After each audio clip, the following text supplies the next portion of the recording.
Bab 1387. Kalau nggak mau, bagaimana? Tanya Adril. Pukulan orang yang naik dari bawah seperti kami pasti akan sangat sakit. Mungkin akan membuat kalian, para orang terhormat, ketakutan. Balas Malio dengan nada acuh tak acuh. Ada aura sombong dalam dirinya. Matanya yang tampak tenang saat menatap Adril sebenarnya menyiratkan penghinaan terhadap seorang anak kaya yang manja. Dia memang berasal dari kalangan biasa. Itulah yang membuatnya merasa tidak rela, marah, serta meremehkan saat berhadapan dengan Adril. Dalam pandangannya, dirinya sudah menelan banyak kepahitan untuk bisa mencapai posisinya saat ini. Sementara Adril, tanpa dukungan kepala akademi, dia tidak layak dibandingkan dengan dirinya. Adril hanya tersenyum. Malio merasa dirinya sudah banyak menderita. Oleh karena itu, dia merendahkan Adril. Namun, apa artinya sedikit penderitaan dalam jalan bela diri? Adril sendiri pernah kehilangan kornea matanya. Orang tuanya meninggal.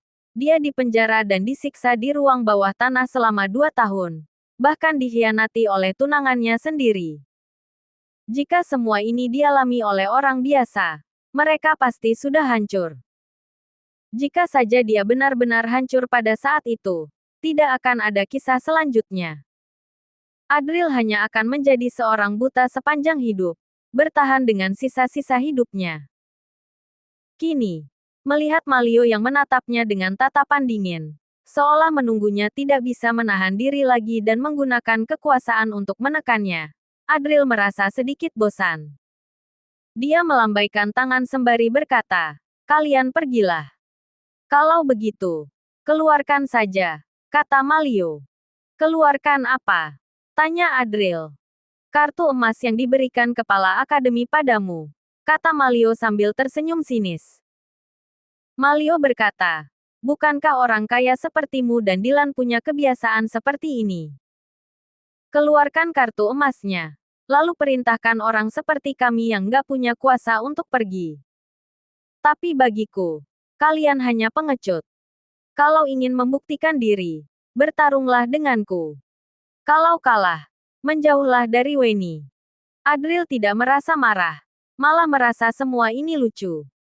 Ucapan Malio jelas dimaksudkan untuk memprovokasinya agar tidak menggunakan kekuasaan, lalu bertarung dengannya secara terbuka. Mungkin, pria ini mengira Adril sama seperti Dilan, seorang anak manja yang hanya tahu hidup enak dan bisa dia kalahkan dengan mudah.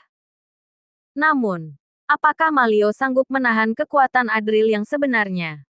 Adril tidak tertarik berdebat dengannya, bahkan merasa Malio sedikit menggelikan. Dia mengeluarkan kartu emasnya secara asal, mengangkatnya di depan Malio, lalu berkata, "Pergilah yang jauh. Kamu."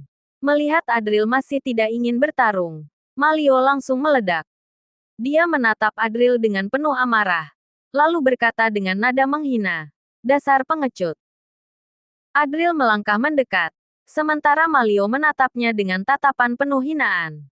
Adril hanya menatapnya sambil tersenyum. Plak. Adril langsung menamparkan wajahnya, lalu berkata dengan nada dingin, "Hari ini aku memang akan menggunakan kekuasaan untuk menekanmu. Apa yang bisa kamu lakukan?" Malio menatap Adril dengan penuh amarah untuk beberapa saat. Dia mengepalkan tinjunya, lalu melangkah pergi dengan murka. Dastan menghela napas, lalu ikut pergi. Namun, saat Malio mencapai pintu, dia berkata dengan dingin tanpa menoleh, "Pada hari seleksi nanti, kamu nggak akan bisa menghindar." Setelah berkata demikian, dia pun pergi. Adril malas memikirkan tentang apa yang dikatakan Malio. Jelas sekali bahwa orang itu belum pernah merasakan kerasnya dunia. Jika saja dia disiksa 2 tahun di ruang bawah tanah oleh Yasmin yang sadis itu, pasti dia akan jauh lebih jinak. Pada saat ini, Adril menutup titik-titik akupunkturnya, lalu menuju ke mata air abadi. Saat dia masuk ke mata air abadi, dia segera merasakan dirinya diselimuti oleh hawa dingin. Bagi orang lain, ini mungkin adalah sebuah siksaan. Tetapi bagi Adril, dia justru merasa sangat nyaman. Energi hangat yang terus bergolak di dalam tubuhnya juga tertekan. Dia terus menyelam ke dasar mata air abadi. Sementara itu, pedang setengah jadi tiba-tiba berteriak kegirangan. Ia keluar dari ruang penyimpanan surgawi, lalu menyerap energi emas di sekitarnya dengan rakus. Permukaan pedang yang sebelumnya berlubang-lubang, kini mulai halus kembali. Ketika Adril akhirnya sampai ke dasar mata air abadi, tubuhnya bergetar kedinginan. Namun, aliran energi sejatinya justru menjadi sangat aktif karena terpicu oleh hawa dingin ini. Di dasar mata air itu terdapat butiran pasir logam yang langsung diserap oleh pedang setengah jadi, membuat permukaannya mulai retak. Karat yang menempel terlepas dengan cepat, memperlihatkan permukaan pedang berwarna perak di bawahnya.